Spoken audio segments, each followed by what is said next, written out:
It's the weekend and you have financial questions that need answering. That can only mean one thing. It's time for Jill on Money, the show that takes the mystery out of your finances. Here's your host, Jill Schlesinger.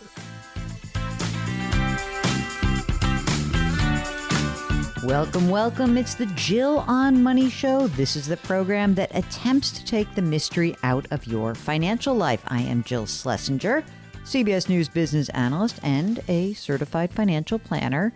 I don't practice anymore. I just use that credential to show you that I know what I'm kind of talking about. And if you've got a financial issue, if you've got a money issue, whatever it is that's going on in your life, we'd love to hear from you. The way to get in touch with us is to hop onto our website. It's jillonmoney.com, jillonmoney.com, and you click the Contact Us button. And that will pop a form up. You write your question down, and we will answer it. Now, if you'd like to join us on the air live, what we encourage you to do is check that box off, and then Mark, who is the best executive producer in the world, will do the rest. And he brings you on the air, and it's fantastic.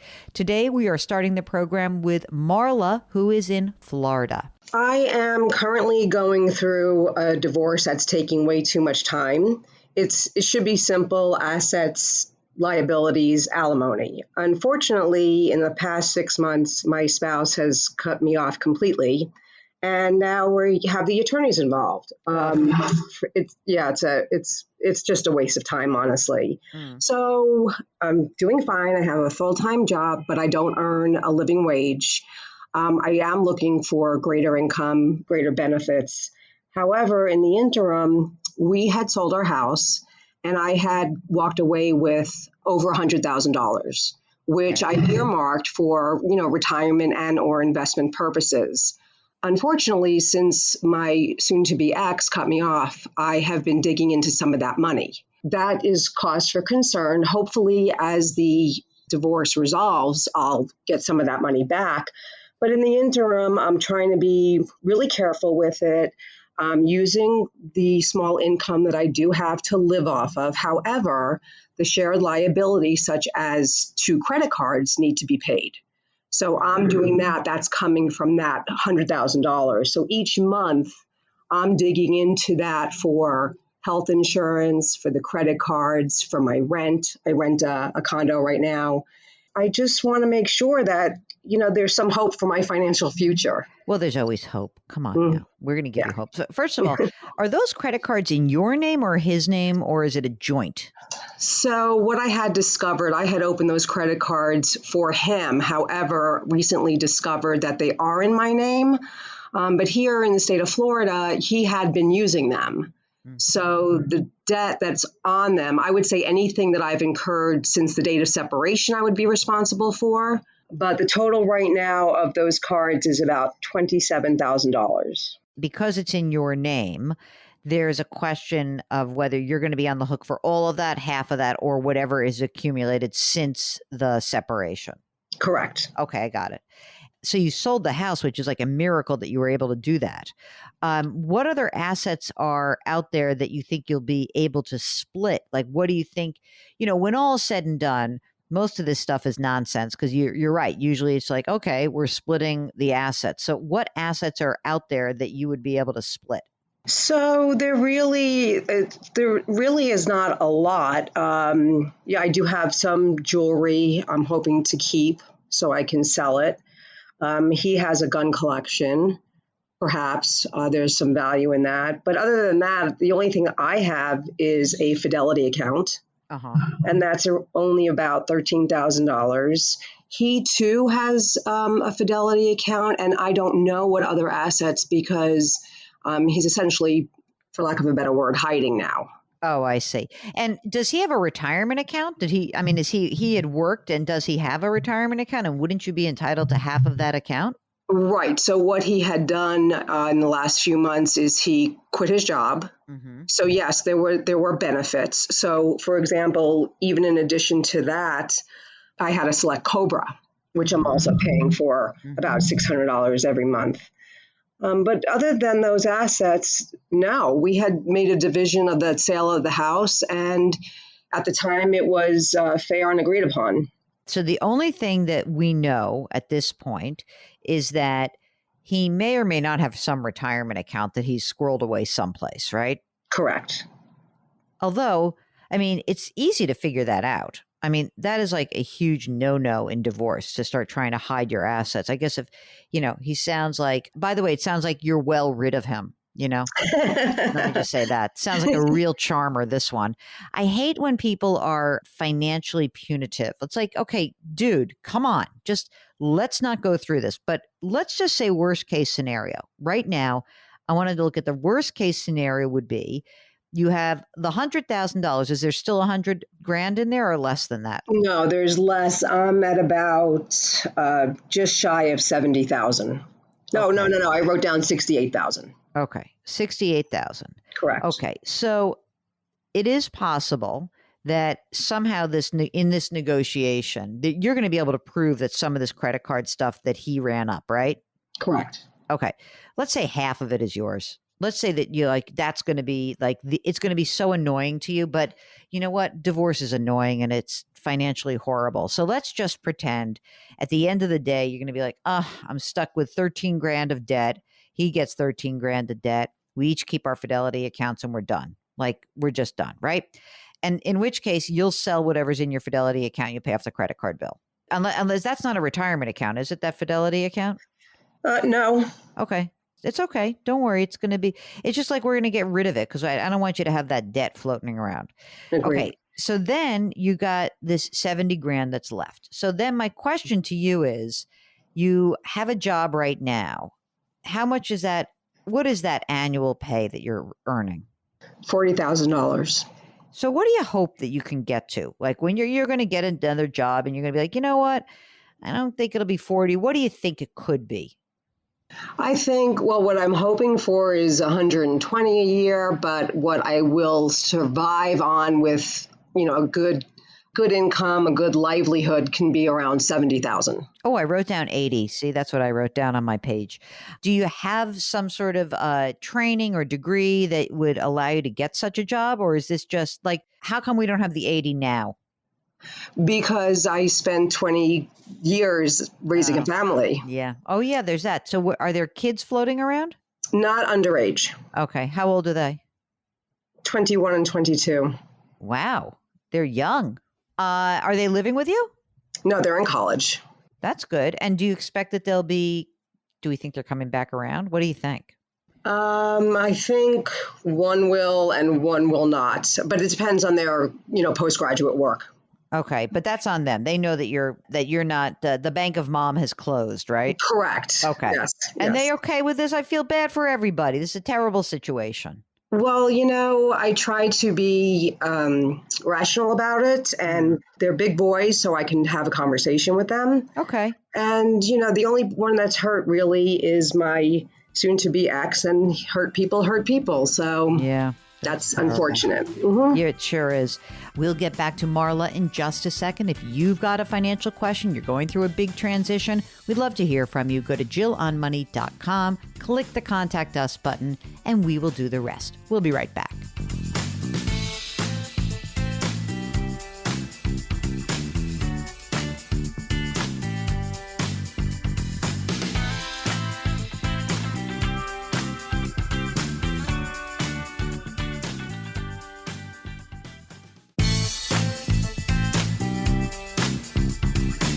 Back to Jill on Money, where Jill Schlesinger helps you take the mystery out of your finances.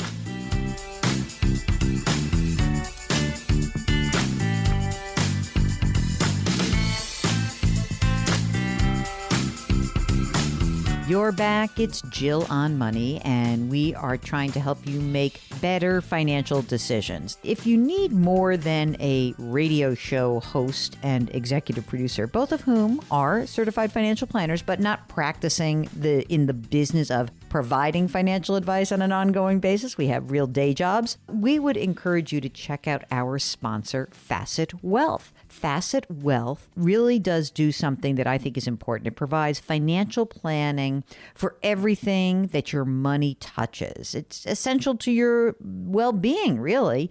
And the way that they do this is they provide financial planning for a fixed fee, which is quite different than the way many other organizations do it. So it's personalized, jargon-free advice for everything money impacts in your life. So if you'd like to check it out, go to cbsaudio.com/Jill, and you'll get 2 months free off your first year of financial planning. Okay, now let's get back to our caller, Marla.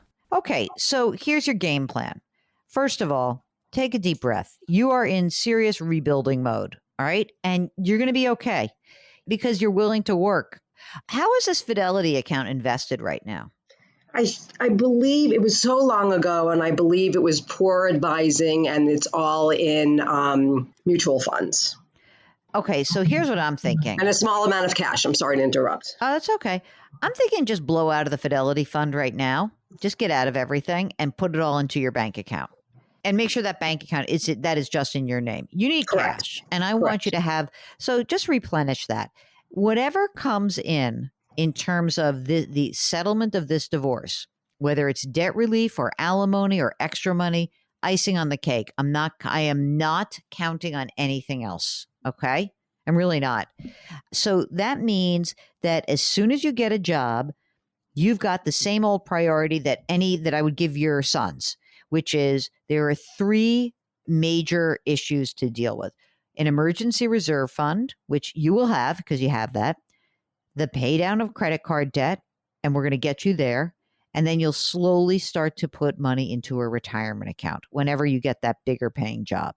For now, we're doing triage, right? Oh, and by the way, if one of your kids wants to move back, that kid's got to pay rent, got to chip in. You can't float anything. There's no like, oh, honey, let me help you. No, we're in this together. We're all like, if the 3 of you want to live together, that would be fantastic. And everyone's chipping in, great.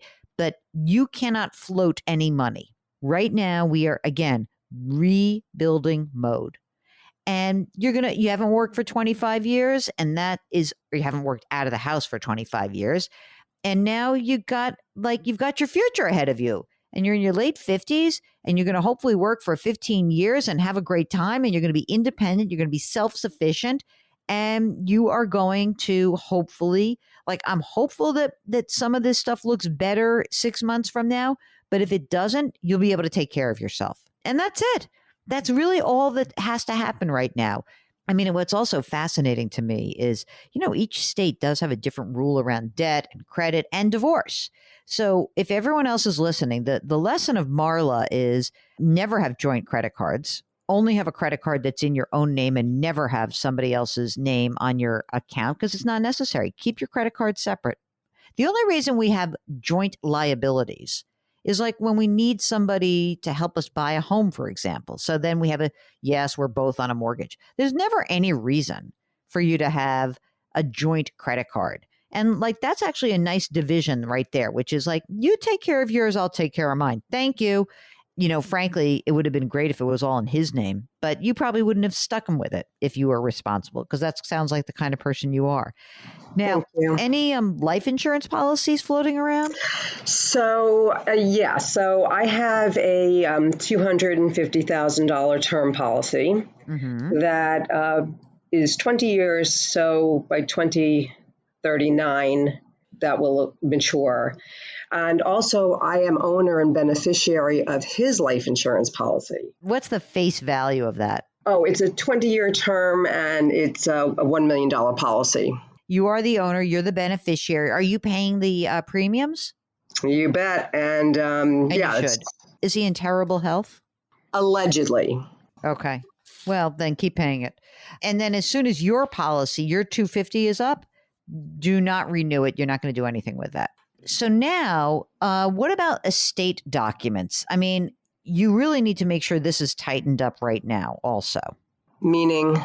Well, I mean, if you were to die today, would all of your assets pass to your boys or to your soon-to-be ex? Boys. Okay. As long as that's done. I don't want him anywhere near any name on your document. Again, you have to actually say it. There's some rules in certain states. I don't know if Florida is one of them, where if you're not going to leave your money to your spouse, there has to be like an actual saying like, I'm not leaving money to my spouse. Again, this is before you get divorced, right? So just double check that that's all good and taken care of right now. So perhaps draft a simple will. Yeah, exactly. You can go to, look, what are the accounts that you have? All you want to make sure is that if you were to die now, that the money in that cash account is a transfer on death account that goes to your 2 kids. Okay. And that the Fidelity account will move into that account. If anything else, like, I don't want your ex-husband to like rifle through your apartment and take your artwork or do whatever. You know what I mean? Like, I don't want that at all. So you can do a simple will and just make sure that the cash account is something called a transfer on death and that the 2 kids are named as the beneficiaries.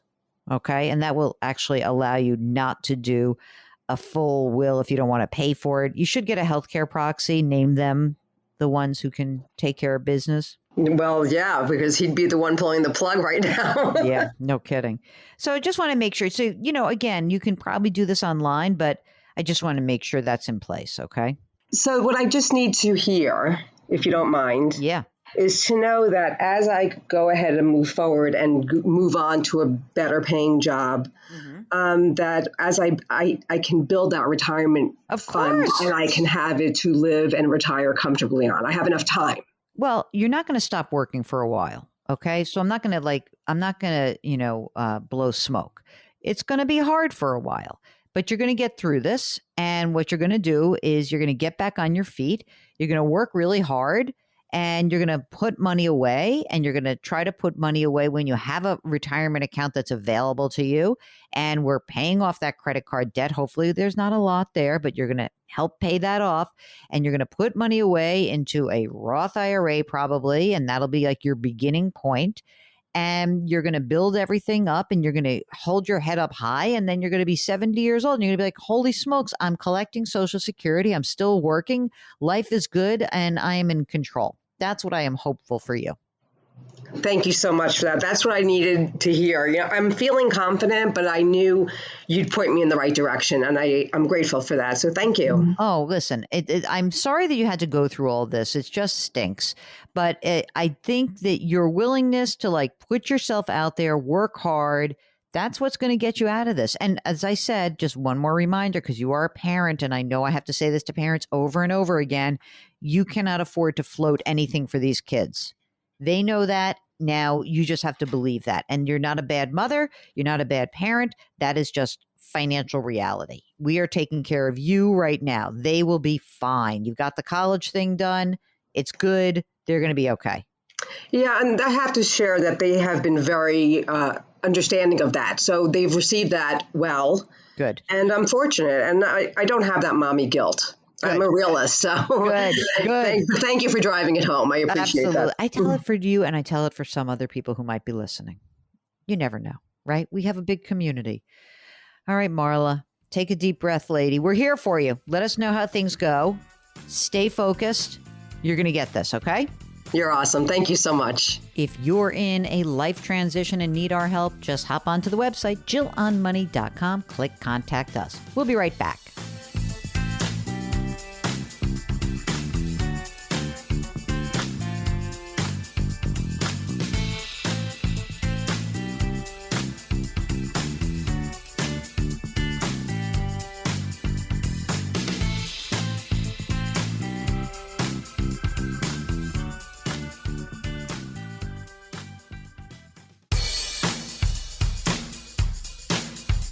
Do I invest here? Should I put my money there? Jill Schlesinger can help you. Back to Jill on Money.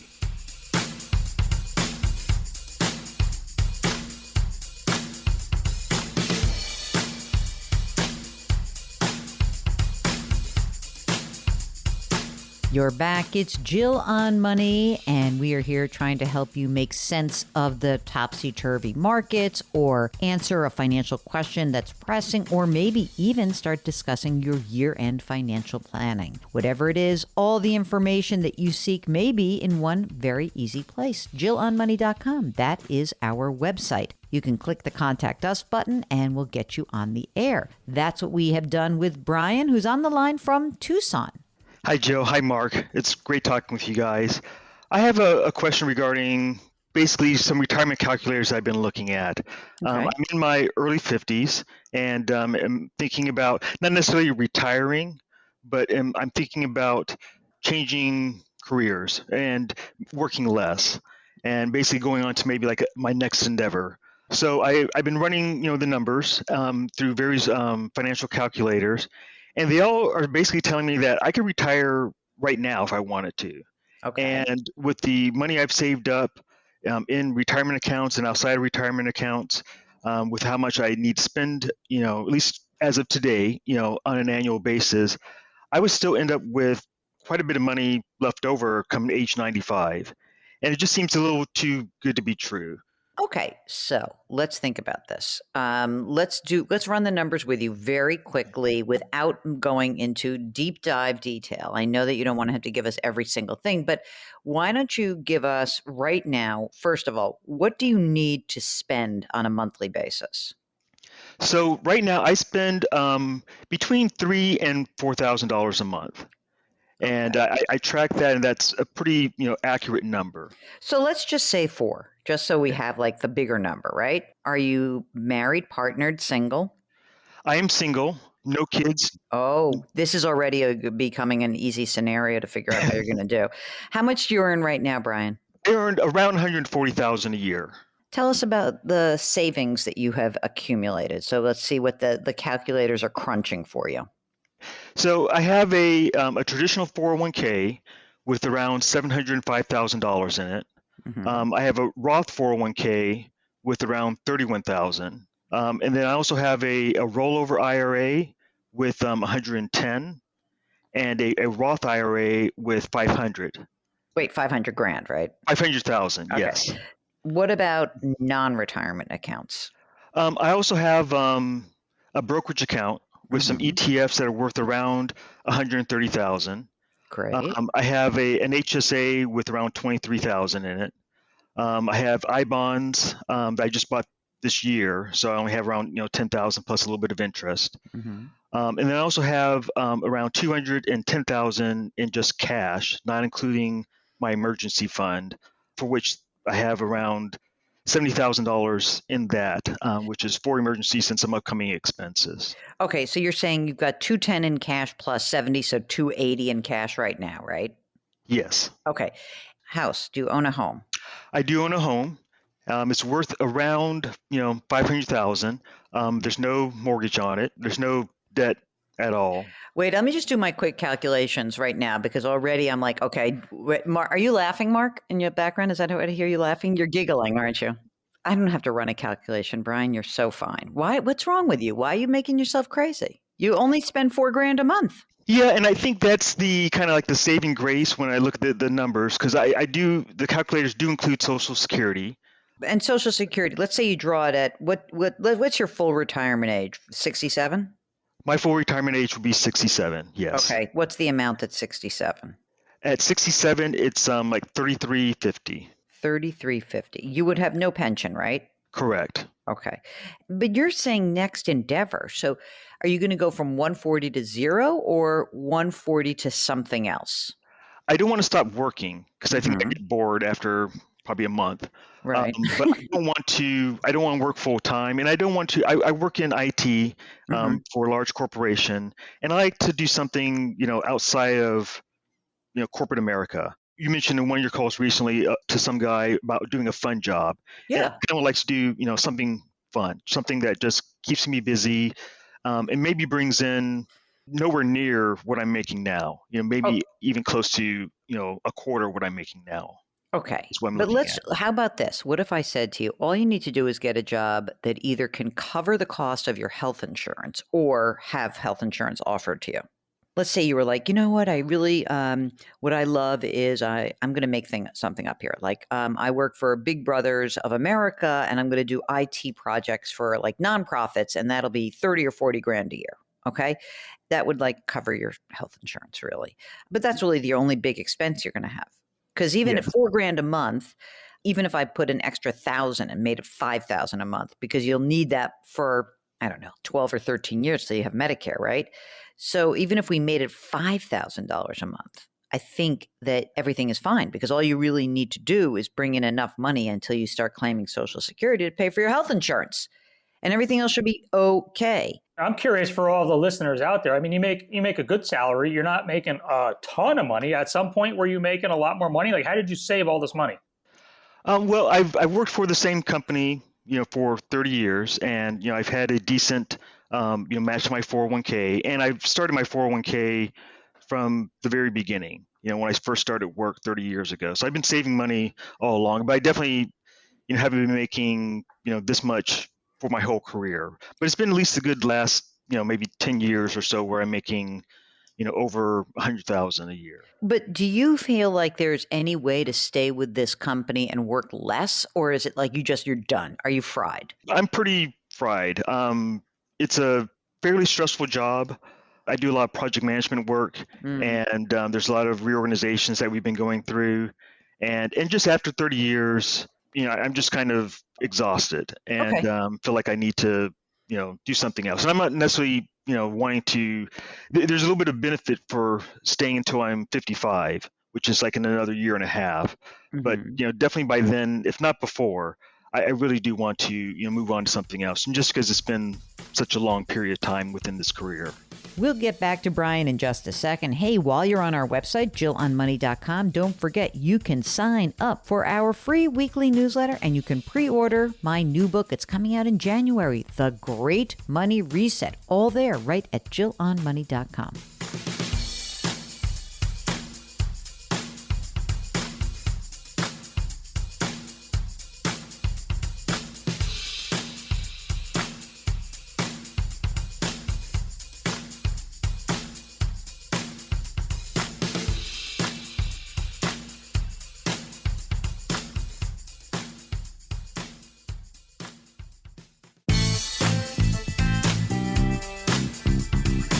.401ks, IRAs, refinancing, she covers it all. Back to Jill on Money with Jill Schlesinger.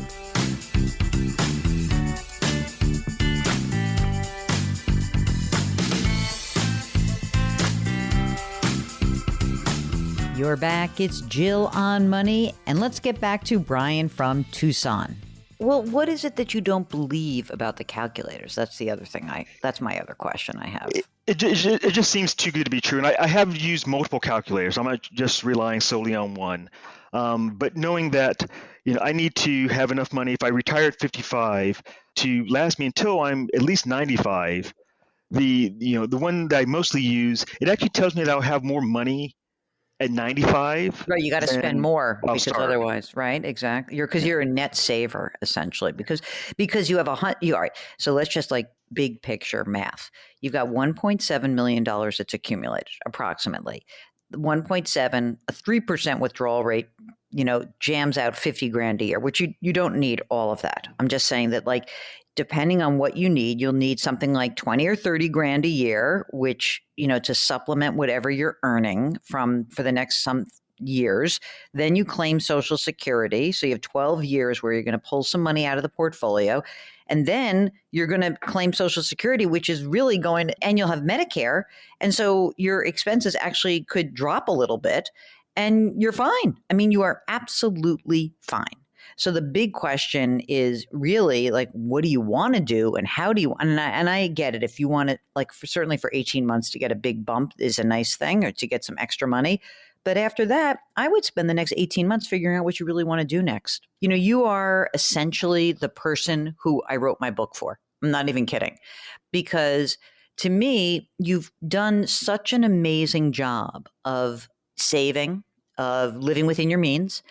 And now you are actually undergoing, or you're contemplating, a great money reset. The subtitle of the book is Change Your Work, which you're about to do. You're going to change your wealth, mostly because what you're going to do is you're going to access your wealth. And you're going to change your life. And you're going to be a happier human being. And this is your payoff, man. So take advantage of it. It's so great. It really is. I mean, I was just having this conversation with a very good friend of mine last night. And we were talking about how it's hard to transition from a career, a life where work is so dominant, right? And so this is a friend of mine whose spouse is a criminal defense attorney. So it's not like you can do that part-time. You know what I mean? Yes. So you're the same way. It's like you're all in, you're all out. So then what we need to be thinking about is how do you transition to something for the next 10, 12 years or 5 years or however long you want to do it? Feel like you are engaged and not feel like you're so stressed out. It's just, and it's very difficult. I know that. It's just, I think that sometimes we have a tough time finding that happy medium. And I think that what we should really be considering is for you to take the time before you turn 55 to really be thinking about this. What is it that I like to do? What are some jobs out there? And I know the world could change in 18 months. There may not be a job. But by the way, if you don't ever get a job, even if you just worked part-time in, the hardware store that you live near, if that's something that's fun to you, that's fine. That's fine. Just so that you're not bored. That's my main goal. I want to do something that, isn't really taxing on my mind. And to be honest, just something fun that, I would enjoy going out and doing, part-time or seasonally, because I don't want to work full-time again. I'm, after 30 some years, I'm kind of done with that. I think you've earned the right to be done with it. Okay. Now you are a single dude, but do you have some estate documents? Where's all of this money go? So I do have the estate documents. They're pretty old, but they really won't change any. So I have my will, my power of attorney, my living will, and I have all those three main documents that you mentioned. Great. Okay. Very good. That's excellent. Anything else that we can help you out with? One other quick question. So based on the numbers that I presented and what I see in these retirement calculators, since I'm single, I've looked at and thought about, long-term care insurance. Why? Well, just, because people say that, in your 50s, you start considering it. Hold on. Let me just stop you for one moment. Do you have a sibling or a relative or a friend who really do you want to preserve your wealth for somebody else? That's number one question. No, I do have siblings, but, if there's money left over, it goes to them. If there's no money left over. Fine. Then that's the yeah. answer. The answer is you don't need it. Because what happens is, let's just pretend if, 10 years from now you had some sort of long-term illness, you would just spend your money down. That's it. You'd use your money to pay for care. Unless, one caveat to that, if your current employer has the ability for you to purchase long-term care insurance at a group rate, and that policy is portable, meaning you could take it with you after you leave, that would be the only reason to get it. And literally you would be paying money to preserve the portfolio for your heirs, whoever, your siblings or nieces and nephews. With open enrollment coming up, I'll look to see if that's something. I don't think that's something you've offered in the past, but I'll definitely look to see if that's something that's part of the available offerings that they have this year. Then, Brian, go off, spend your money, contemplate life, and enjoy it because you have earned it, okay? Great job. Amazing job. If you've got a financial question, if there's something going on in your life and you just need another set of ears and eyes on your situation, go to JillOnMoney.com and click the Contact Us button. We'll be right back.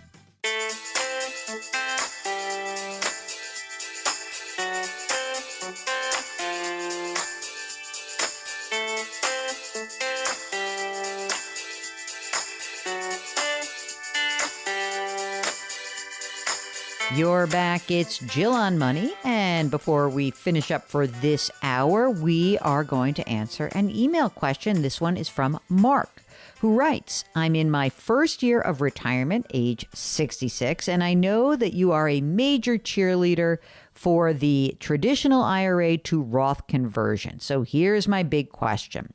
I want to convert as much as possible while I stay in the 12% bracket over the next couple of years. I think I'm going to just read into it. Before he claims his Social Security benefit. Unfortunately, though, Mark continues, I don't have any cash outside of my IRAs to pay the taxes other than my emergency fund. And obviously, this is not an emergency, so is it still worthwhile? I'm imagining you're going to say yes, but I want to make sure. You're wrong. I'm not going to say yes because the calculation does not work when you don't have money outside of the retirement assets to pay the tax that's due. Now, that said, I'm kind of interested in what else is going on in your retirement. And I'm kind of interested in understanding why all of your money is in these IRA accounts. Maybe if I could hear a little bit more about what's happening, then perhaps I could give you better guidance. But there's another thing that could potentially actually help you out, and that is you could simply pull some money out of your IRA account and just keep yourself in the 12% bracket and build up some cash. Just pay the tax that's due. And maybe that's a way to kind of front load this. I just guess that we need a little bit more information to understand the other aspects of your financial life that would be impacted by this decision. So do me a favor, Mark, if you wouldn't mind, give us a holler back. And I'd love to get you on the air and talk this through. Okay? All right, that's the end of hour number one. We've got a whole nother hour that's coming up. Very exciting. So it's Jill on Money, and we are talking your financial life. Go to JillOnMoney.com, click Contact Us to ask your question, and don't forget to bookmark that site. There's a lot of information that gets refreshed every single week. We'll be right back.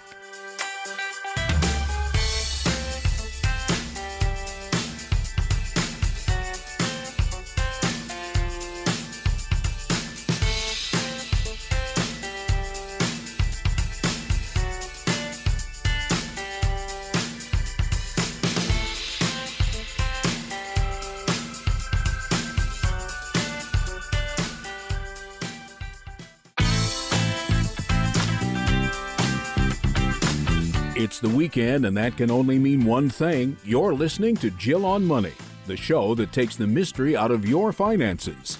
Here's your host, Jill Schlesinger.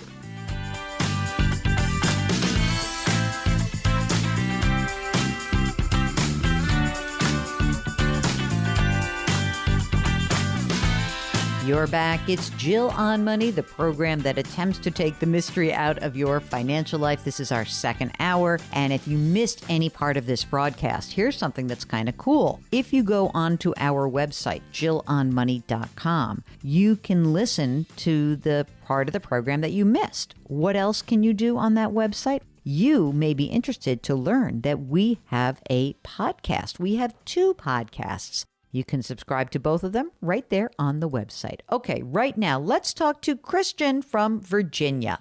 And Christian, why did you get in touch with us to begin with way back when? Wow. Okay. So this is probably the third time that I've talked with you guys. The first time was an email and you answered the email. And that was probably trying to figure out something with allocation in our Roth IRAs. Okay. And so you encouraged us to max out our Roth IRAs, which we did and was very smart. Yeah, then the second time it was figuring out allocations in normal retirement funds. And the advice has been good so far, so I came back. Oh my God. I mean, Mark, if that's not proof of concept, I don't know what is.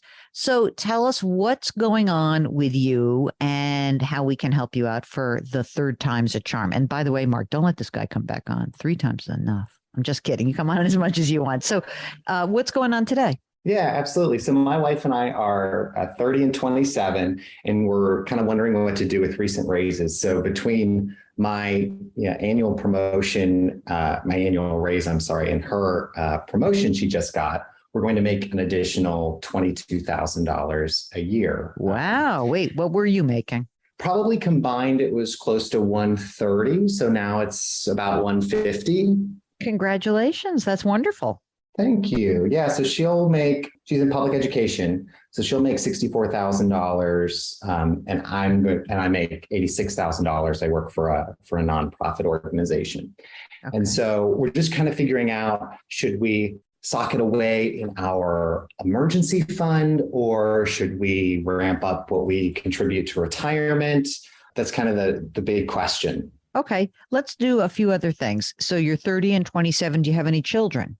No, we do not. We probably going to have children in a couple of years. How much money, you just mentioned beef up your emergency reserves, then how much money is in your emergency reserve fund?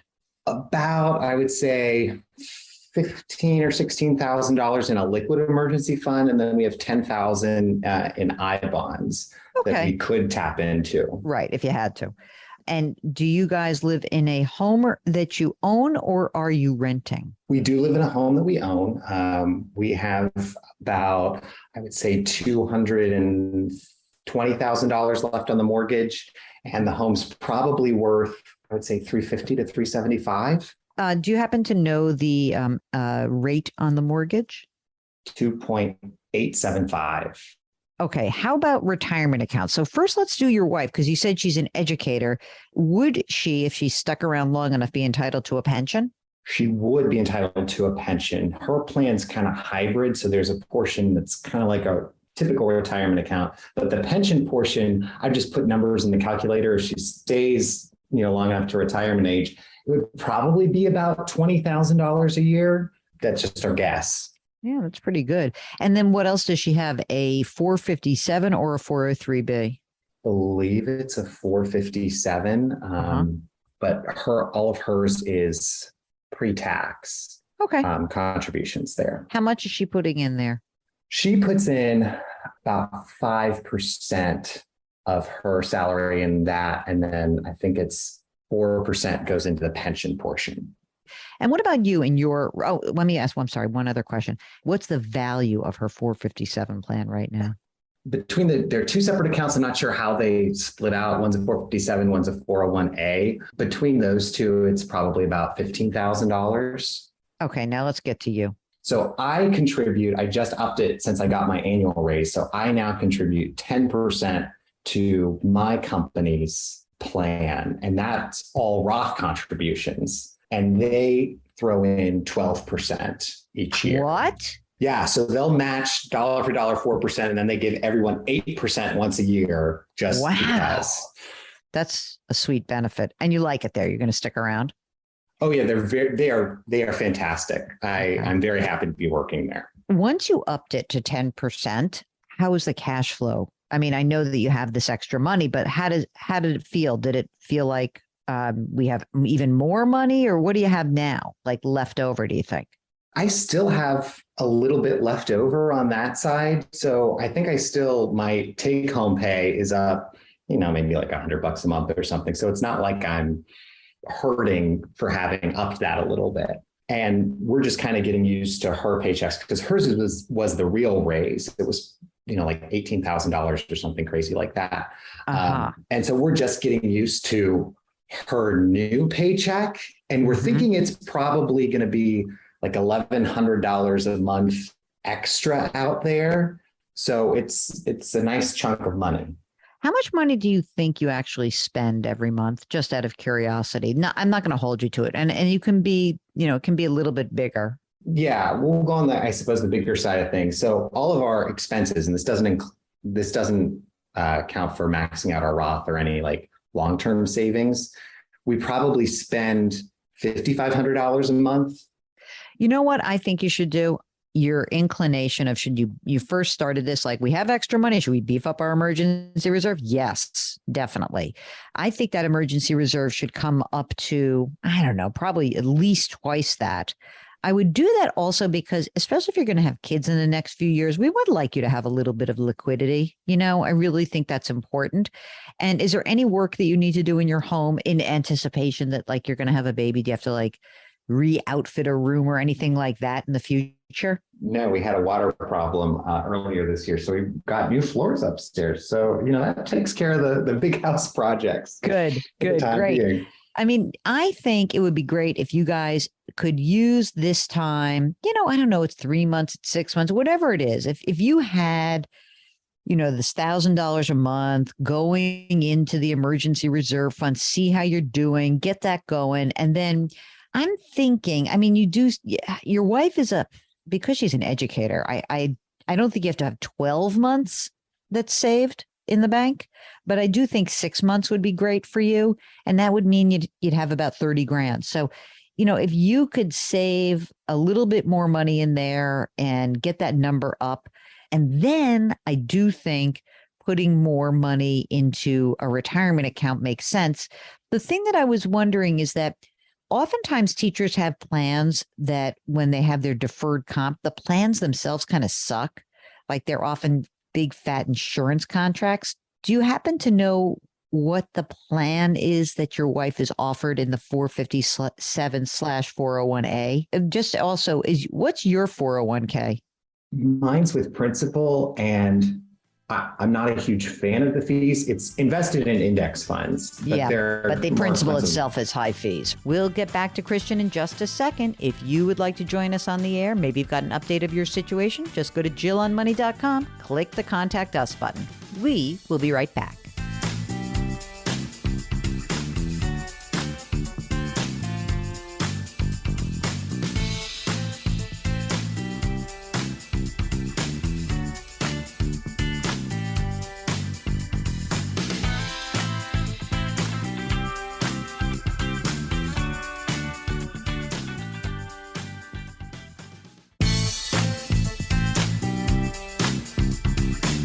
Back to Jill on Money, where Jill Schlesinger helps you take the mystery out of your finances.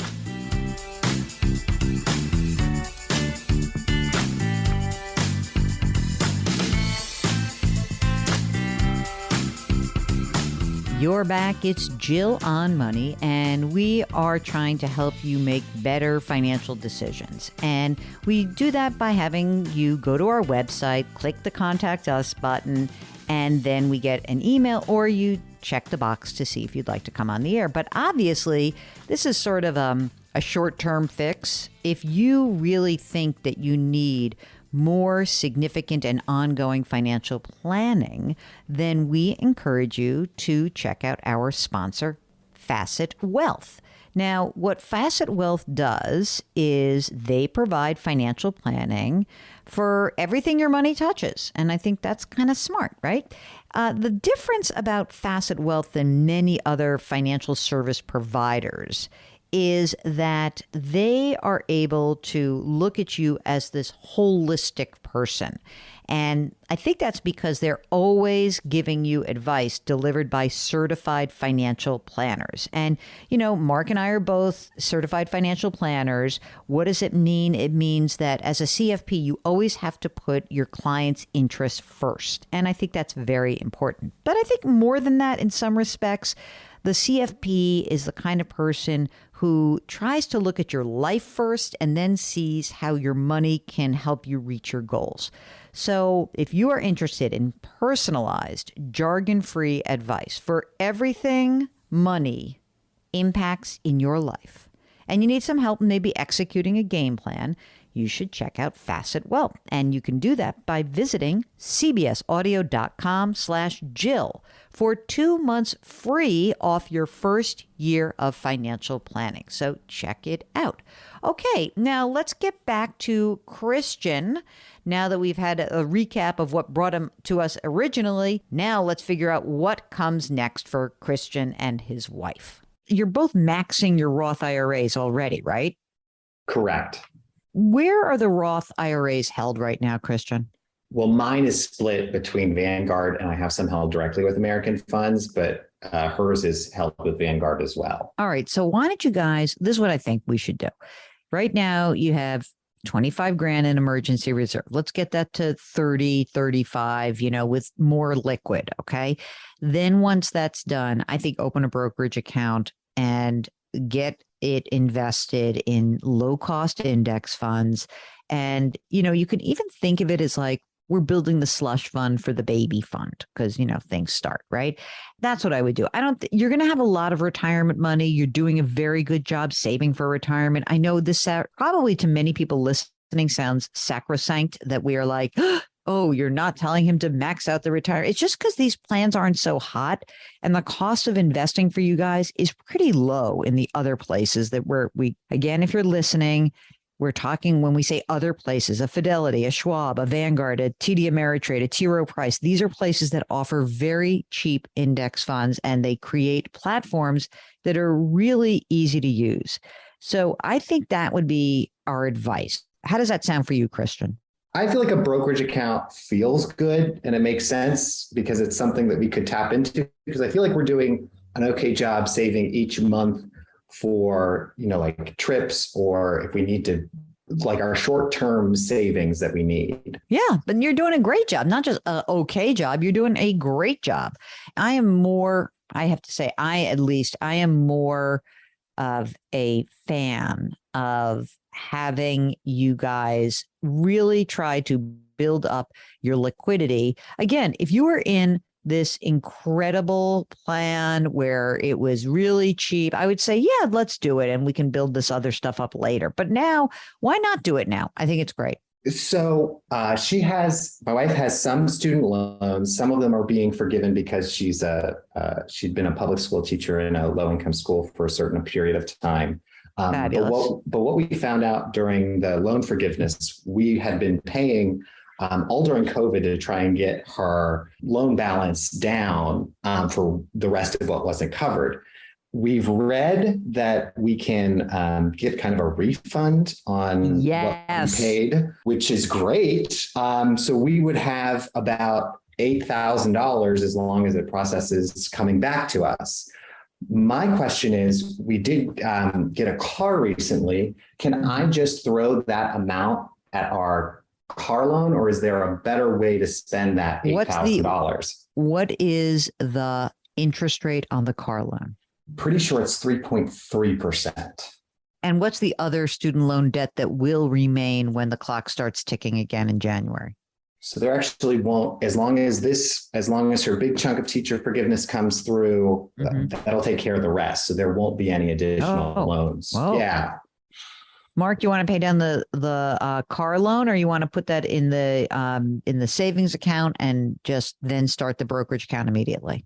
How much more is left on that car loan? It's a $30,000 loan. Oof. I don't know. Maybe go half and half. I was going to say, let's split the difference. I was going to say pay down the loan. How about this? Half and half. Put half the money in your emergency reserve. Now you funded it. And now start off with your beautiful new brokerage account. Get going with that and click away at the car loan. It'll be fine. You're going to pay it off. It's not a big deal. Yeah. Now with all this extra cash flow, the sky's the limit for you, Christian. Nice. How should I allocate that brokerage account? Is it just like any of my retirement accounts, or is it kind of different? I would go a little bit. I would do it like the retirement accounts, a little less risk. Mark, what's the allocation you would prefer to start the brand new brokerage account, which is sort of like, let's call it the pre-child account, potentially supplemental retirement account? Yeah, a little less risk. I wouldn't go 100% stocks, but I also wouldn't make it 50-50 either. I would probably say 70-30 stocks to bonds, something along those lines. I think, and if you're getting freaked out about it, but just remember, less risk in that account because you might need it sooner. That makes a lot of sense. Fantastic. I love when we make sense, Mark. It's just amazing. Everything else set. You got life insurance. You have your wills and your healthcare proxies. All that done. Yeah, we have $300,000 term life policies on each other. We have just like a basic, whatever you get from the program and download and print and sign out. We have a basic will. Do we need the other thing was a medical directive or something? Yeah. So we call this, the big term for this is a healthcare proxy. I would say it's actually important. You can actually complete this kind of a form. Like I just filled one out because a friend of mine in New York needed one fast. And I went to the New York State website, printed it out, and we completed it for her. But you probably can do it yourself, but you can also kind of get it online and just make sure that it is in line with the state form. It's usually just a form. And it's just saying, I, Christian, say my wife can make a healthcare decision on my behalf. And while that seems kind of like, why do I need that? I'm fine. I'm 30 years old. You should talk about it. If something weird were to happen, what would you want done? And just have it down on paper, and then you never have to worry about it again. And the other piece of this is if you are starting to think about kids, I think you're going to probably need some more life insurance. So just keep that in the back of your mind. You don't have to do it this second, but I'm pretty sure you're going to need some extra coverage. Like, do we want to wait until kids or just get it like leading up? It's hard. I mean, so the best practice is to do it before she gets pregnant, because you can develop weird pregnancy health issues that will preclude you from getting coverage. How much should they get, Mark? How much more do you think? I mean, it's so cheap. They're young. It's going to be so cheap for them. So, I mean, I would even say upwards of $1 million each. I was just going to say, like, let's go price out $1 million 20 or 30 year term policy and just get it. And if you don't need it, and if you decide not to have kids and it was extra coverage, in a few years, you can just cancel it and get rid of it. But let's go price it out and see what happens for you guys. I think it's worth having. And it's always easier to get these things when you don't need them than when you do. Okay, that's great. If you need help figuring out what comes next for you in your financial life, just go to our website, JillOnMoney.com. While you're there, you can pre-order my new book. It's coming out in January, The Great Money Reset. We'll be right back.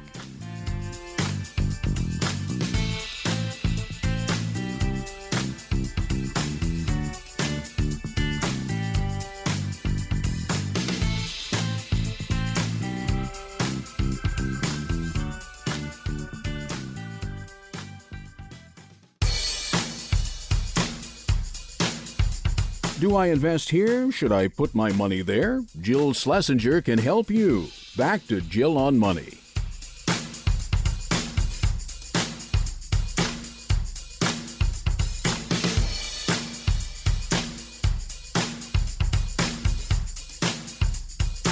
You're back. It's Jill on Money. Let's get into it. We've got a retirement question from Charles from Rochester. I was just talking to the Rochester market. They're called The Buzz. And so I have fun with the Rochester audience. So I'm glad to hear from somebody from that grand city. So welcome. What can we do for you? I'm 59. I'm working full time. My wife is retired. She was a teacher and a vice principal. She's now retired. I would like to retire at age 62 in like 2.5 years. I mean, I like what I'm doing. I'm a computer programmer, but I'd like to do it part-time and kind of on my own terms, picking up gig work here and there. And I'd love to do that at 62. So I wanted to get your take, see if I'm on track to do that. Before we go on, before we move on from that, what's the pension amount that your wife receives right now? She gets $80,000 a year. So that's her pension. Oh my God. And it's tax-free New York. Taxable, federal, tax-free New York state, right? Yep. Okay. Yep. What about healthcare? And she is getting healthcare, her same healthcare plan that she had with the district until 65 when she goes on Medicare. That's so great. Are you on her insurance? I am. Yeah. How old is she? She is 59 as well. Do you guys have kids? We do. We have a son and a daughter. They're both in their 30s and fully on their own, but we do help them with stuff. They're on their own, except they're not. They're absolutely off the payroll. Yeah, we give them.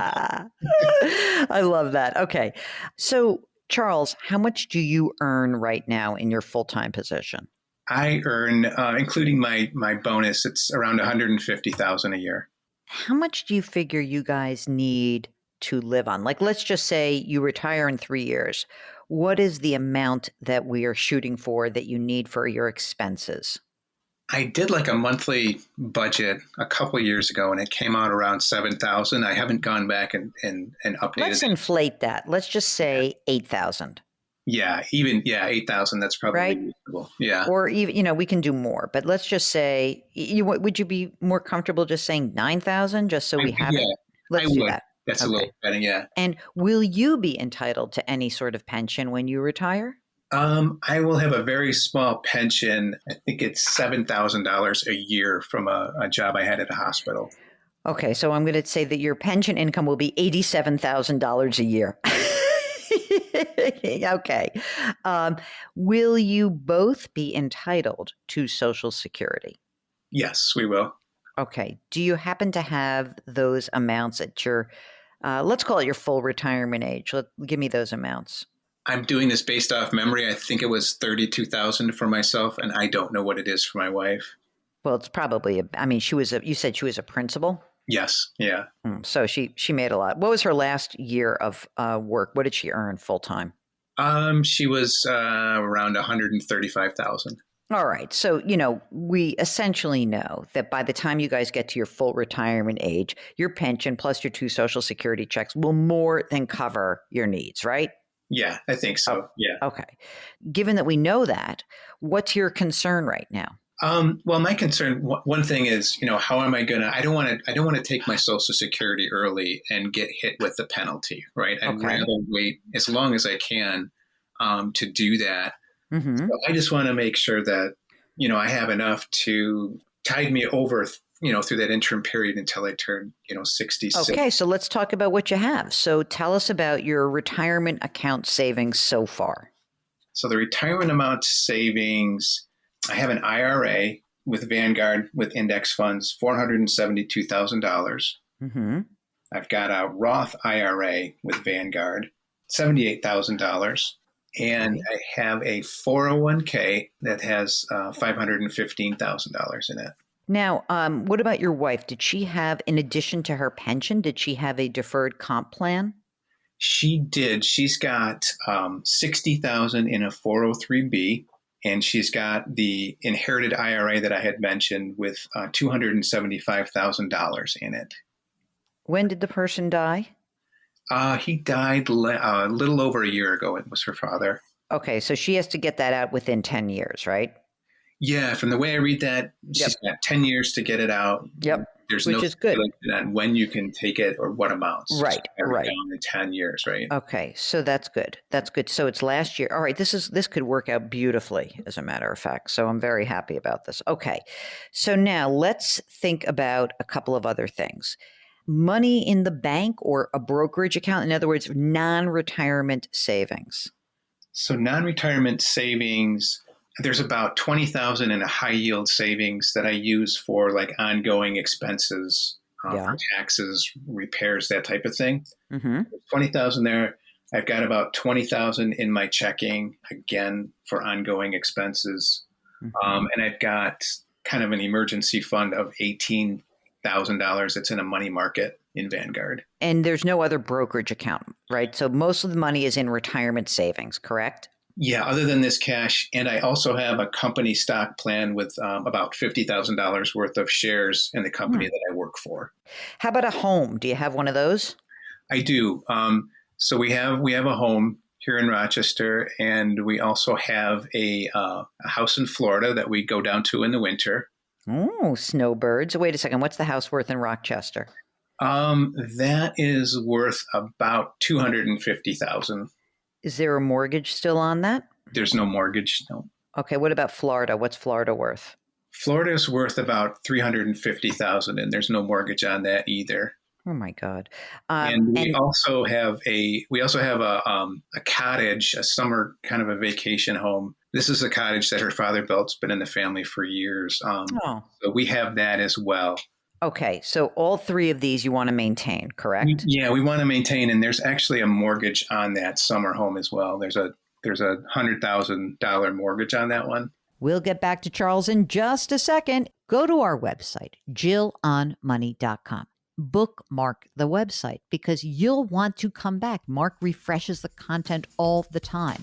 And then whenever you have a financial question that comes up for you, your spouse, whatever, you have the website available. You click on the Contact Us button, you complete the form, and let us know if you want to come on the program. Doesn't that make sense? Jill on Money. We'll be right back.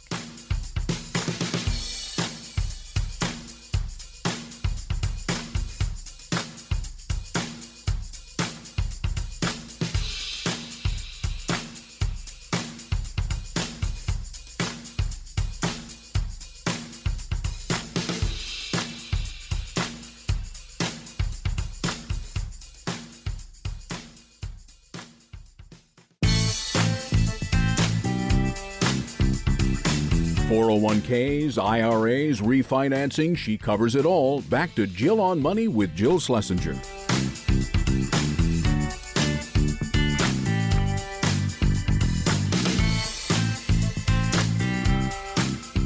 You're back. It's Jill on Money. We are answering financial questions, and let's continue with Charles from Rochester to see if he can retire at age 62. What's the cottage worth, do you figure? That's a hard one, but I think it's worth around $500,000. Oh my God, he said cottage, Mark, and I was thinking like little bitty cottage, 500,000. Okay, so all of this real estate is fabulous. The cottage is New York State, right? Correct. Yep. Okay. The reason why I ask that is that, you know how usually people are very focused on being like, I want to be in Florida for more than 6 months a year because it's better for tax purposes.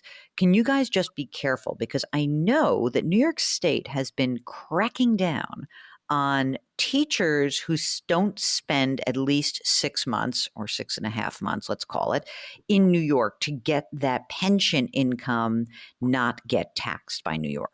So if you find yourself, like, you actually should keep track of how much time you're in Florida versus New York, because God forbid you are ever audited, it's bad. They'll tax that $80,000 of pension if you find yourself in Florida for more than 6 months in the year. Oh, wow. Good to know. All right. So let me be clear. You got no problems. You're great. This is fantastic. So what's going to happen is, let's say right now, are you maxing out your retirement through work? I'm not. I'm close, but I'm not quite maxing it out. Do you have a match? Yes, there is a match. Up to what percent? Up to 4%.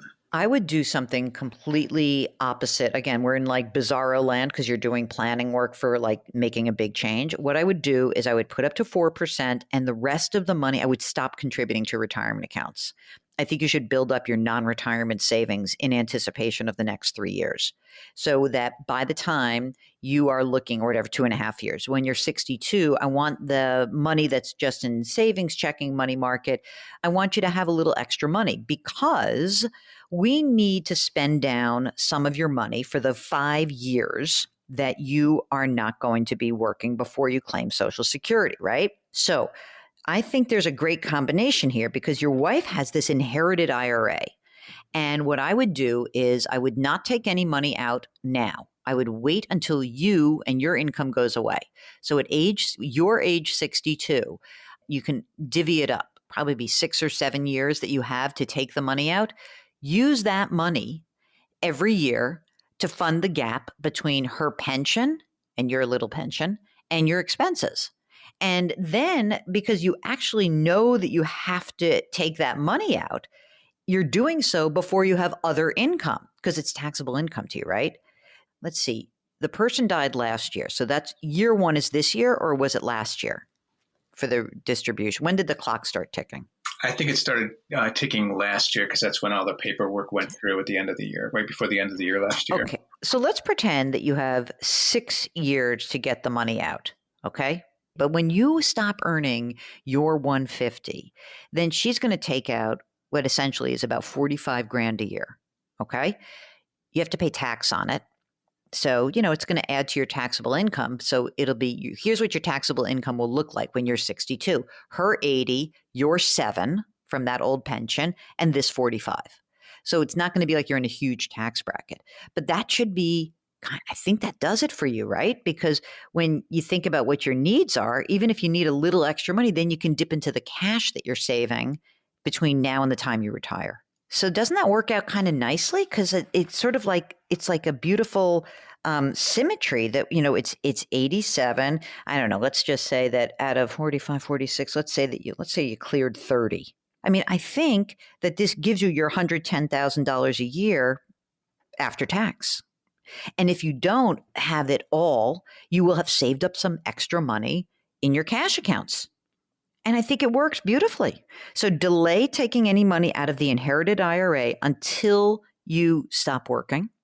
And then for whatever years you have left there before Social Security, so it's, 5 or 6 years, whatever it is, take the money out over those from the time you retire to when you're claiming Social Security. That's it. It's as easy as that. And I think you'll be very happy. And then, essentially, once you're retired, it's a really interesting situation because you have a ton of money. You will be able to tap some of this money. Unfortunately, you're going to be in a higher tax bracket than you would have imagined just because you have pension income. So you'll have pension income, and then you're going to have to start taking money out of your retirement account. So, if you are starting to give some money away to your kids, you may want to start dribbling money out of your retirement account. If you're charitably inclined, you'd want to use a qualified charitable distribution, all of these things. But you have plenty of money. You can do what you want. You can retire in 2.5 years. You could probably actually retire before then. Okay, that's awesome. So the two things are, let's pull back the retirement contributions now, build up your cash reserves, and delay taking those inherited IRA distributions until you stop working. And then you're good. You're good to go. Awesome. That's a great plan. Thank you very much. Okay. Now, of course, I have to do one last thing. Do you have your estate documents done? Yes. Last year, after her father passed away, we said, as she was dealing with the mess, we were like, you know what, we're not going to put our kids through this when we die. So we wait a second. Did Dad not have any estate documents? He did, but they were not in good shape. It's such a drag, isn't it? It's so avoidable also.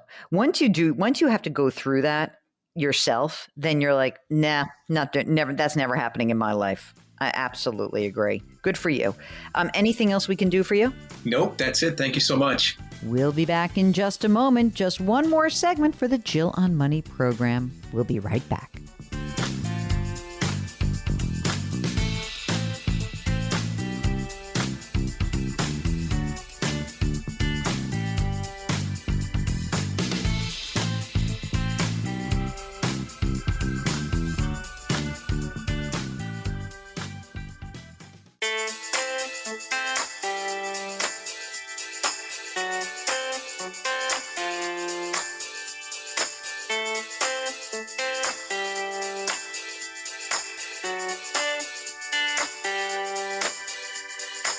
You're back, and it is Jill on Money, the program that tries to take the mystery out of your financial life. Let's finish up with an email from Angelo, who writes, my wife and I started taking Social Security about a year ago. We are both at full retirement age, and neither one of us has a pension. So this money is vital to us on a monthly basis. My question: should I be worried if Republicans take control of Congress? They have threatened to make radical changes to the benefit, and I'm not sure if I'm being unduly worried or not. Angelo, I think it's important to kind of separate the rhetoric from reality. First of all, Social Security is an incredibly popular program, and I don't think that there are going to be enough politicians, once they get in office, that are willing to upset this enormous system in order to make changes. But more specifically, whenever there are changes made to these programs, they usually impact not the ones who are already retired, but people who are well in advance of retirement. So I think that if there are some changes to the Social Security system, and there probably need to be some changes, right? Because what we know is right now, based on the number of workers and demographics, the number of dollars coming into the Social Security system will not be enough to pay out promised benefits at around, let's call it 2035. So that means that there could be an increase in the rate, the tax rate, up from maybe 6.2 to 6.4%, something like that. There also could be a change in the amount of money that is subject to Social Security taxation in terms of the wage base, and maybe there could be some changes to retirement ages. Again, these would impact people who are working now, not folks who have already started to take Social Security. So I don't think you really need to worry.